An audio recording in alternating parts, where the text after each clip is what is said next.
క్రైస్తలో ఈరోజు దేవుని యొక్క వాగ్దానము మొదటి వృత్తాంతాల గ్రంథము 22వ అధ్యాయం 16వ వచనం.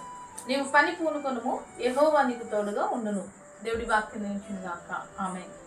దేవుని యొక్క వాక్యం సెలవిస్తుంది, నువ్వు పని పూనుకొనుము, దేవుడు నీకు తోడుగా ఉంటాడంట.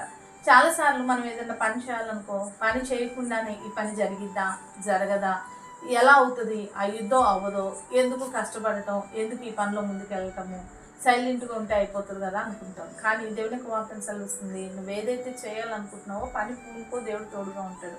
నీ యొక్క కష్టార్జితంను దేవుడు దీవిస్తాడండి. నీ యొక్క పనిని దేవుడు దీవిస్తాడు. కష్టపడకుండా, పని చేయకుండా నాకు దీవెన రావాలి, నా సంపాదన దీవించబడాలి, నేను చేయాలనుకున్న పని ముందుగానే అయిపోవాలంటే ఏది కాదు. నువ్వు పని పూనుకో, అది ఏదైనా కావచ్చు. నీకు అసాధ్యమేమో కానీ నీ దేవునికి సమస్తము సాధ్యమే.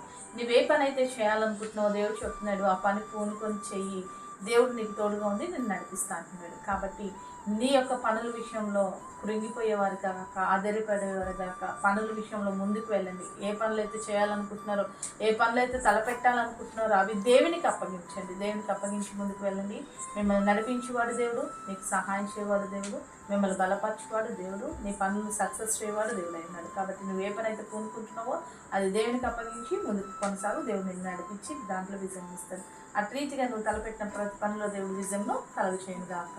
ఆమేన్. ప్రార్థన చేసుకున్నామండి. సకల ఆశీర్వాదాలు కారణభూతుడమైన మా ప్రియ పరలోక తండ్రి యొక్క ప్రార్థనలు ఇస్తున్న ప్రతి బిడ్డని మీరు జ్ఞాపకం చేసుకో. నీ బిడ్డలు తండ్రి నీ నామములో ఏ పనులు అయితే పూనుకుంటున్నారో అవి సక్సెస్గా కంప్లీట్గా చేయబడును గాక. నీవే అటు సహాయం వారికి దయచేయమని యేసు నామములో ప్రార్థిస్తున్నాం తండ్రి. ఆమేన్.